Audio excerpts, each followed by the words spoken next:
Bonjour, ici Pierre-Olivier de la coopérative Ferme-Terre Partagée. Aujourd'hui, on va vous parler de plusieurs concepts qui sont de base pour le jardinage à la maison.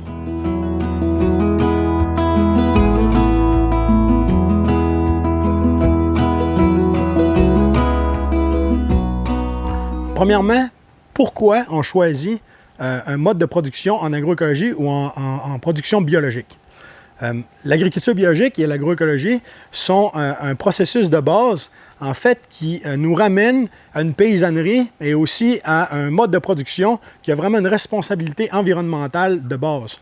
Donc, on essaie, dans tous nos processus et dans tous nos modes d'action de production, que ce soit à la ferme ou au jardinage, vous à la maison, d'avoir un mode de production qui n'utilise premièrement pas de produits de synthèse, qui utilise des produits qui sont à base naturelle et à base biologique. Et puis aussi, on va aller vers un mode de production qui va respecter la mère terre, va respecter la nature aussi, dans un processus de biodiversité, mais dans un processus d'aide à la nature et de respect de la nature aussi. L'agriculture biologique et l'agroécologie sont aussi des processus qui nous ramènent une certaine autonomie. Pourquoi? Parce qu'avec la pseudo-révolution verte qu'on a eue depuis les années après la Deuxième Guerre mondiale, on a eu une agriculture qui était extrêmement dépendante d'intrants. Donc, qui nous a ramené à une perte d'autonomie directement à la maison, dans nos petits jardins ou sur la ferme. Donc, l'agroécologie et l'agriculture biologique, c'est un retour à une certaine autonomie au niveau de qu'est-ce qu'on fait sur la ferme et dans le jardin. Premièrement, ça passe par la préparation du sol, et moi, c'est ça que je vais vous parler aujourd'hui.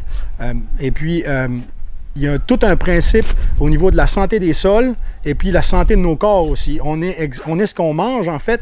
Et donc, si on mange des produits sains, on va aller chercher une bonne responsabilité au niveau de notre santé personnelle. Dans la préparation du sol, une des choses extrêmement importantes, c'est le compost, en fait. Le compost, c'est une matière humique, donc de l'humus, qu'on va appliquer sur un sol. Et puis, il ne faut pas oublier qu'en agroécologie, le processus, c'est de nourrir le sol qui va nourrir la plante. Donc, on tient compte du sol comme étant un être vivant et non pas seulement un support de production. Donc, c'est pour ça qu'on dit qu'on va nourrir le sol qui, lui, va nourrir la plante. Donc, le compost, comment est-ce qu'on prépare son compost à la maison? On peut prendre tous les restes de nourriture qu'on a à la maison, que vous avez au niveau de vos restes de table, au niveau de vos rognures de légumes quand vous allez couper vos choses. Et puis, vous allez mettre ça dans un processus où ça va se décomposer tout naturellement. Et puis, vous pouvez le faire aussi avec certaines sources de carbone parce qu'il faut balancer le carbone et l'azote. Donc, quand vous avez une source de cellulose ou d'hémicellulose, ça va aller chercher un petit peu de carbone. Et puis, quand vous avez des restes de table qui vont être plus vert, ça va se balancer pour être capable de faire un bon compost. Un bon truc pour faire un petit contenant à compost maison, vous prenez 4 palettes que vous allez tout simplement visser ensemble dans un quadrilatère et puis vous allez placer toutes vos choses dans le milieu. Quand vous allez arriver pour faire un retournement, parce qu'il faut retourner le compost quelques fois pendant la saison, vous avez juste à dévisser les 4 palettes qui vont tomber par terre, tourner votre compost au milieu et ensuite, vous allez pouvoir le remettre par-dessus. Un petit géotextile aussi par-dessus qui pourrait être intéressant. Pas quelque chose qui est complètement étanche, qui laisse passer une certaine quantité d'eau aussi parce que le compost se doit d'être humide, mais pas complètement trempé. Si on n'a pas de possibilité de faire le compost à la maison, on peut l'acheter aussi. Donc, il y a certains centres de jardin qui vont vous vendre des composts, compost de crevettes ou des composts, whatever, de quelle compagnie. C'est très important de vérifier pour avoir un compost qui va être fait le plus localement possible. Vous pouvez même aller voir vos fermiers locaux. Des fois, ils vendent quelques types de compost.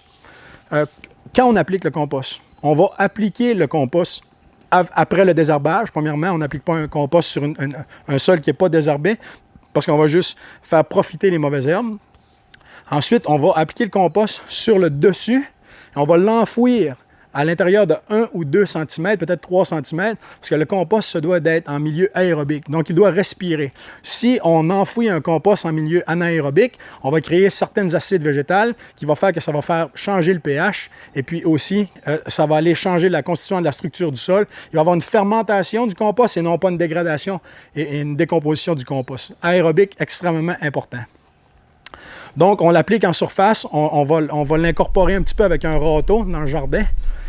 Et puis, ce qui est super intéressant avec le compost, c'est qu'on peut le mixer avec une petite forme d'élevage. Si vous avez quelques poules à la maison pour avoir vos œufs frais ou même pour avoir des coques à chair, vous pouvez ramasser le fumier de vos poules avec la litière et puis mettre ça dans votre compost, qui va vous amener un bon taux d'azote par rapport à votre carbone aussi. Donc, vous pouvez faire du micro-élevage à la maison avec un jumelage du jardinage qui va vous faire une source de compost qui est très intéressante. Les amendements. Premièrement, dans un sol, il faut changer sa structure quand la structure n'est pas intéressante. Et puis sa texture aussi. Le premier amendement qu'on va faire, c'est qu'on va avoir le terreau d'empotage. Le terreau d'empotage, c'est là qu'on va commencer tous nos semis. Donc, un bon terreau d'empotage, vous avez une partie compost, une partie terreau et un peu de tourbe de sphène ou d'agglomérant qui va apporter un retien d'eau. Donc, les terreaux, vous pouvez les vérifier, faire votre terreau vous-même en trouvant une recette sur Internet assez facilement de jardinage, sur vos groupes Facebook où vous faites déjà partie de jardinage ou sur certains semenciers qui vont vous donner cette recette-là. Sinon, vous pouvez l'acheter en magasin. Un terreau certifié biologique par un organisme de certification canadien est très, très bon. Le pH du sol, c'est très important. C'est ce qui peut limiter la pousse de certaines plantes. Donc, vous pouvez appliquer de la chaux hydratée mais non chloré le mieux possible. Vous pouvez aussi garder tous vos cendres de poêle. Si vous brûlez seulement du bois ou si vous faites des petits bonfires dehors l'été, gardez vos cendres de poêle. Vous pouvez le mettre dans le jardin. Ça va vous apporter un apport de potassium. Et puis, en plus, ça va vous redonner un bon pH. Ce qui est super intéressant aussi, c'est que vous pouvez le mettre sur la neige dans le jardin. Au début de saison, ça va faire une couverture noire sur la neige qui va faire fondre la neige plus rapidement. Il y a plein d'autres amendements qui vendent aussi l'Actisol, qui est du fumier de poulet qui est compacté et séché. Et puis, il y a un rajout de calcium à l'intérieur de cet amendement-là qui va vous amener des constituantes intéressantes quand vous avez la culture de tomates pour enrayer la pourriture apicale, par exemple. Ça peut être très intéressant. Vous avez certaines farines, farine de plume, farine de sang. Il faut faire attention avec ces farines-là. Ça vient quand même de gros élevages industriels. Donc, ça dépend au niveau de nos valeurs, mais on parlait d'autonomie tantôt et puis de retour à une certaine responsabilité. Mais la responsabilité n'est pas seulement environnementale, il faut qu'elle soit aussi sociale et puis il faut vérifier dans quel mode de production on veut encourager. Donc, vous pouvez aller chercher ces certaines farines-là, mais vérifiez toujours comment elles sont produites. Il y a toujours les émulsions de poissons qui sont disponibles ici localement en Acadie, qui sont très faciles à trouver, que vous pouvez faire des applications foliaires ou de la fertigation. Mais encore une fois, nous, ce qu'on propose, c'est de faire tout vous-même à la maison, parce que quand c'est gratuit, on reprend notre autonomie, et quand on reprend notre autonomie, c'est beaucoup plus facile de refaire la chose et de passer l'information à nos amis ensuite.